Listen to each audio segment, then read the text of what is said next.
Train plans to begin service to Miami-Dade County in the coming months. But County Mayor Carlos Gimenez is saying not so fast. He wants to make sure the trains operate safely after some deadly accidents. Here's CBS 4's Gary Nelson.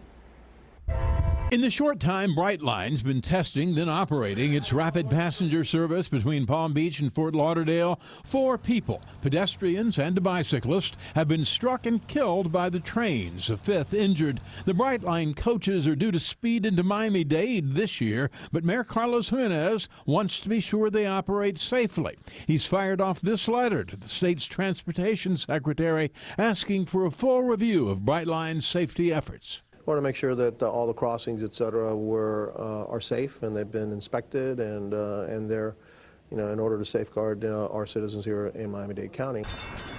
Those hit by the trains have tried to beat them across the track. Boynton Beach Police released this video that stops just before a bicyclist on the right there tries to outrun the train. He was killed. Those trying to beat the locomotives are accustomed to freight trains lumbering along these tracks, not the rocketing Brightline. They're used to seeing that train, far off and thinking they have all this time, when in fact they don't. There are near misses.